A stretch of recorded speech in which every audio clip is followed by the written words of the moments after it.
Assalamualaikum warahmatullahi wabarakatuh. Nama saya Nur Arzamah binti Mama Ali yang bernombor matrik 272119. Hari ini saya dan ahli kumpulan saya ingin membentangkan sedikit mengenai isu penebangan hutan di Malaysia yang berkait rapat dengan SDG 15 iaitu kehidupan di atas tanah. Oleh itu, saya sebagai pembuka pembentangan ingin mengetengahkan sedikit mengenai pengenalan SDG. Seperti yang kita tahu, SDG iaitu Matlamat Pembangunan Mampan merupakan agenda baru untuk menuju ke arah pembangunan 2030. Pembangunan mampan didefinisikan sebuah pembangunan yang memenuhi keperluan generasi kini tanpa menjejaskan generasi akan datang atau mengabaikan generasi akan datang dalam memenuhi keperluan mereka. Dalam hal ini, SDG mempunyai 17 elemen dan salah satunya ialah SDG 15. SDG 15 ialah kehidupan di atas tanah. SDG 15 merupakan satu matlamat utama dalam memastikan semua kehidupan di daratan menggunakan ekosistem mampan dalam setiap proses penyelenggaraan hutan. Seterusnya kita beralih kepada pengenalan penebangan hutan. Penebangan hutan dimaksudkan sebuah aktiviti pengurangan mengenai progresif jisim hutan. Di dalam hal ini, isu penebangan hutan telah tular mulai 2018 kerana ia telah menjadi isu keselamatan negara. Buktinya, menurut pengarah program perubahan iklim dan penggunaan tanah, Malaysia telah mencatatkan sebanyak 50% kawasan hutan telah hilang. Contohnya, pada tahun 2000, negara Malaysia telah mencatatkan kehilangan keluasan hutan sebanyak 14.4%. Persamaan hutan itu ialah 47,278 km persegi. Keadaan ini disebabkan oleh berlakunya penebangan hutan secara haram atau secara berleluasa. Salam sejahtera Doktor. Saya Priyadashni Subramaniam, nombor matrik 271092. Saya akan menerangkan punca-punca berlakunya penebangan hutan. Setiap isu yang terjadi semestinya mempunyai punca tertentu sehingga ia menjadi melarat. Dalam hal ini, para pengkaji telah mengesan beberapa punca terjadinya aktiviti penebangan hutan di Malaysia secara jelas dan padat mengenainya. Salah satu puncanya ialah berlakunya pembalakan haram yang tidak terkawal.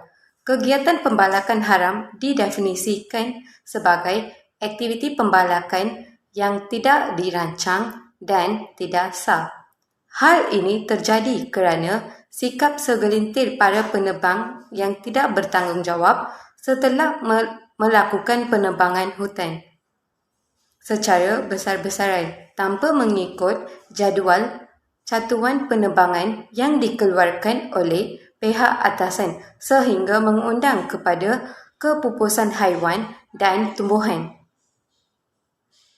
Buktinya, menurut laporan yang diterbitkan oleh Analisis Rekod Perdagangan Haiwan dan Flora dari tahun 1986 hingga 1990, Malaysia dianggarkan telah menebang 500,000 hektar hutan.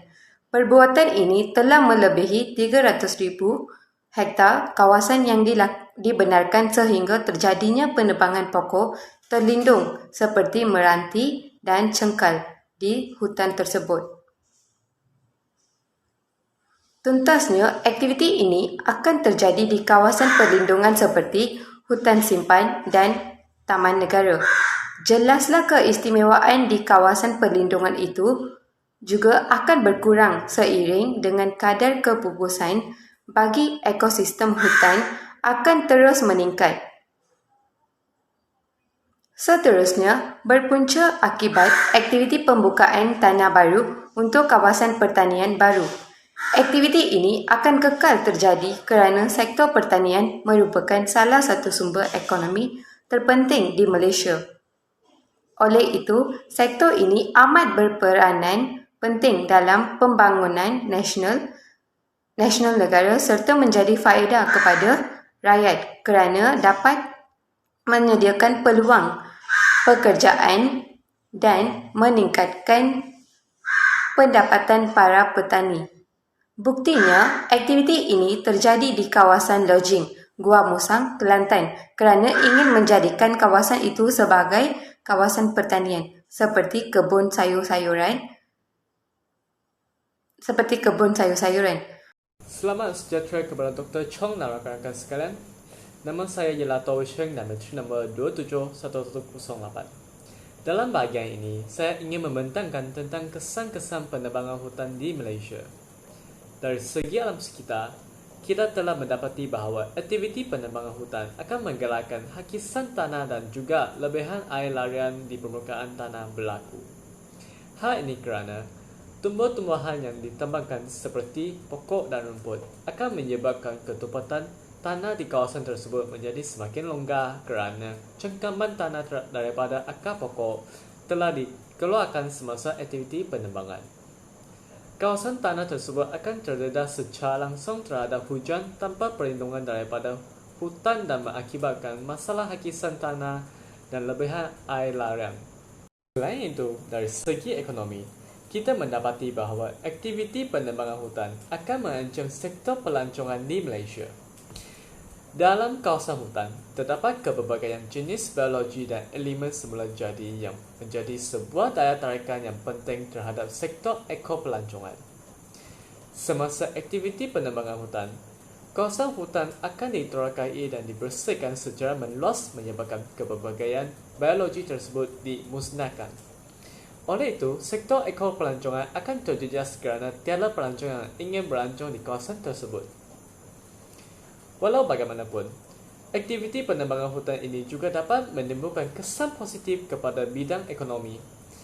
Aktiviti penebangan hutan akan menggalakkan pertumbuhan aktiviti perdagangan ekspor terhadap sumber asli dan bahan mentah. Negara Malaysia mempunyai pelbagai jenis pokok-pokok yang sangat bernilai seperti pokok gaharu, pokok jati, pokok canggih dan sebagainya.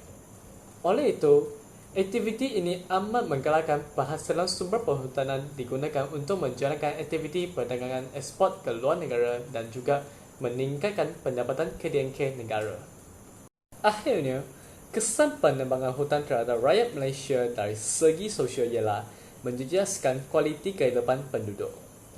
Pelbagai isu yang berlaku dari aktiviti penebangan hutan seperti pencemaran alam sekitar, kemusnahan sistem hidrologi dan kawasan tatahan air telah menjejaskan kualiti kehidupan penduduk, terutamanya bagi penduduk asli yang bergantung pada sumber perhutanan.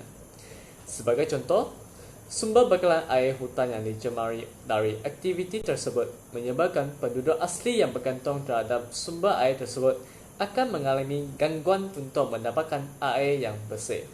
Oleh itu, kualiti kehidupan penduduk akan terjejas daripada aktiviti penebangan hutan yang dijalankan. Terima kasih. Assalamualaikum warahmatullahi wabarakatuh. Nama saya ialah Wan Ahmad Syazwan bin Wan Razak. Nama materi ialah 270963. Dalam video ini saya akan membentangkan dan membincangkan langkah-langkah menangani penebangan hutan. Dalam video ini saya akan menerangkan juga beberapa langkah yang saya utarakan dalam penulisan assignment tugas saya ini, di mana langkah-langkah tersebut mampu menangani masalah penebangan hutan yang berlaku pada masa kini. Okey, kita pergi ke langkah yang pertama. Langkah pertama ialah melakukan kempen kesedaran kepada masyarakat. Untuk mengatasi masalah isu penebangan hutan yang berlaku ataupun yang sedang berlaku di negara Malaysia amnya ialah melakukan kempen kesedaran kepada masyarakat secara langsung, sama ada melalui media massa ataupun media cetak. Kempen tersebut merujuk kepada sesuatu isu yang dibahaskan seperti mengenai isu penebangan yang berlaku secara berleluasa di kawasan hutan perlu dilakukan dengan lebih tegah, di mana kempen ini perlu ditekankan dengan lebih tegah agar isu penebangan hutan ini dapat diatasi.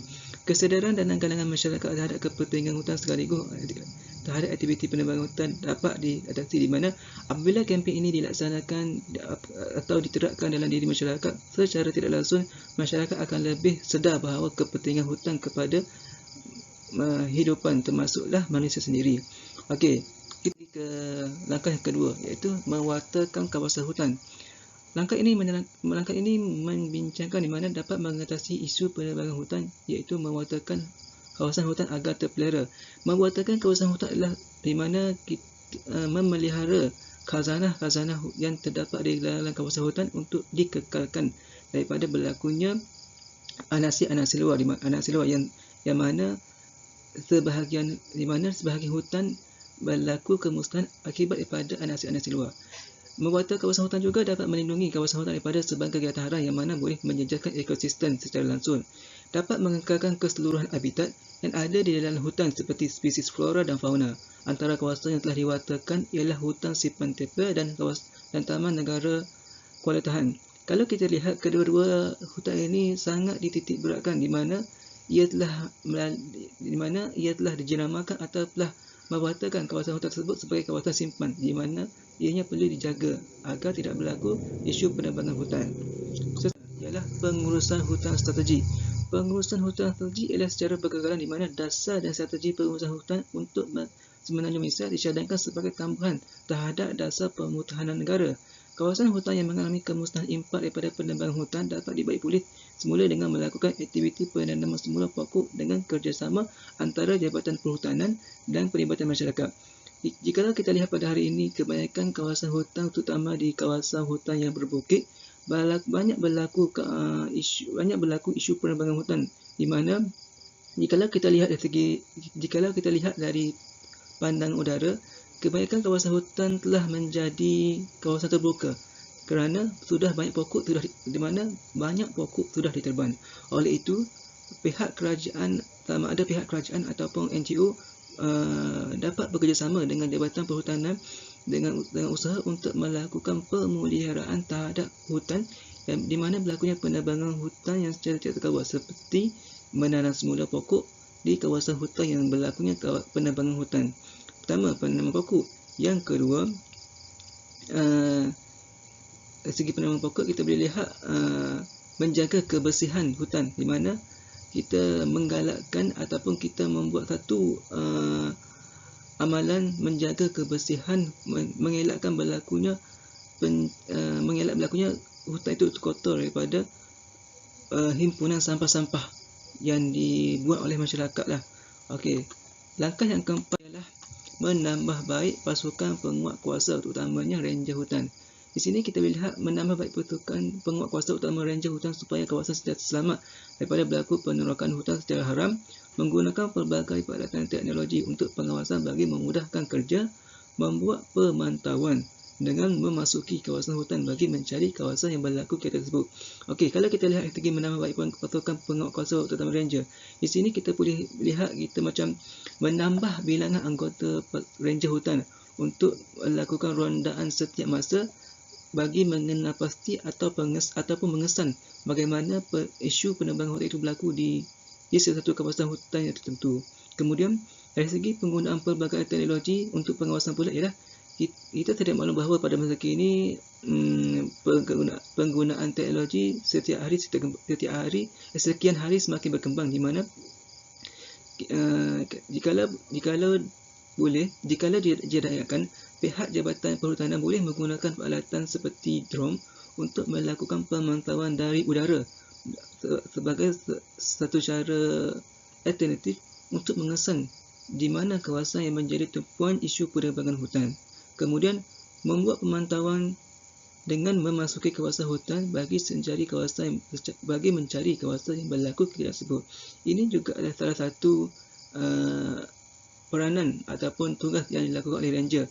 Namun, pemantauan ini perlulah dilakukan secara dari semasa ke semasa oleh ranger hutan agar isu penebangan hutan ini dapat diatasi dan dikawal, dan secara tidak langsung ianya dapat mengekalkan kelestarian hutan serta khazanah hutan yang terdapat di dalam hutan tersebut daripada berlakunya kemusnahan hutan akibat daripada isu penebangan itu. Assalamualaikum warahmatullahi wabarakatuh dan salam sejahtera. Nama saya Mohimi bin Muhammad Zain. Nombor matrik saya ialah 271084.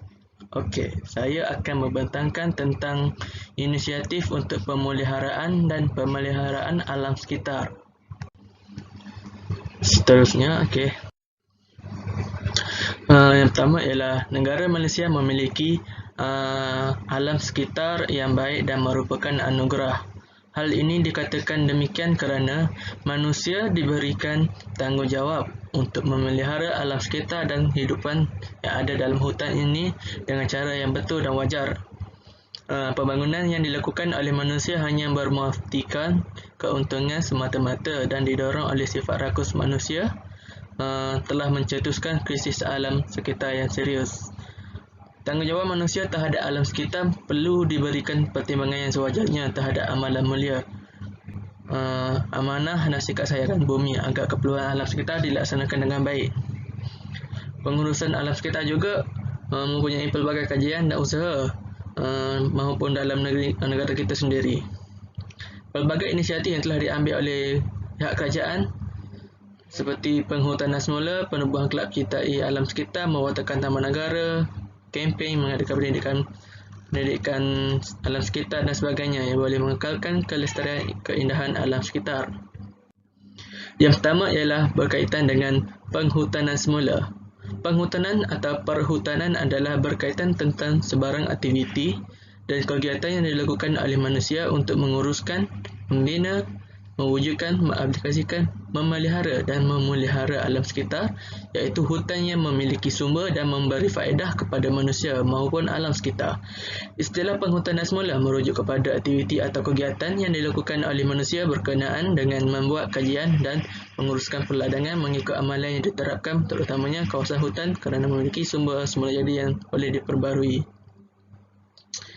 Ianya bertujuan untuk mengelakkan kerosakan dan kepupusan kepada spesies tumbuhan dan haiwan yang masih ada sekarang. Seterusnya ialah penubuhan kelab alam sekitar. Ianya bertujuan bagi menyamai semangat sayangkan alam sekitar di dalam diri setiap lapisan masyarakat agar tidak menolak pembangunan yang telah dijalankan dengan keadaan yang bersih, indah dan mendamaikan. Inisiatif yang diambil oleh negara kita adalah untuk mengatasi pemusnahan hutan yang telah terjadi, pemanasan global dan kekurangan air bersih yang menjadi masalah yang dihadapi di seluruh negara. Seterusnya ialah mewartakan taman negara dan hutan simpan. Inisiatif yang telah diambil oleh kerajaan ialah mewartakan hutan simpan dan taman negara untuk menjadikan kawasan perlindungan kepada alam sekitar seperti pokok-pokok hutan dan hidupan liar. Kerajaan telah menubuhkan Majlis Perhutanan Negara. Ianya bertujuan untuk menguruskan hal-hal berkaitan hutan, memelihara dan memelihara hutan dan alam sekitar. Seterusnya ialah mengadakan pendidikan alam sekitar. Inisiatif ini telah diambil oleh kerajaan dalam meningkatkan kesedaran alam sekitar pada peringkat sekolah rendah lagi. Pendidikan di sekolah rendah maupun peringkat universiti, kesedaran terhadap pentingnya ilmu alam sekitar kerana pendidikan mampu menambahkan kesedaran manusia terhadap pentingnya alam sekitar dan persekitarannya kepada manusia. Pendidikan alam sekitar adalah asas yang penting dalam menyampaikan pengetahuan kepada manusia berkaitan hutan dan hidupan liar yang lebih baik agar dapat melahirkan dan menghasilkan sikap manusia yang lebih pedulikan tentang kepentingan alam sekitar. Kesimpulannya, isu penebangan hutan ini akan dapat diatasi dengan segera jika setiap pihak bekerjasama serta mengurat langkah yang proaktif dan sistematik. Pada masa yang sama, cara sedemikian akan dapat membantu pihak PBB menjayakan matlamat SDG ke-15 serta ia sebagai simbolik untuk menyokong hasrat pihak PBB dalam objektif yang telah digariskan dalam matlamat SDG. Sekian, terima kasih.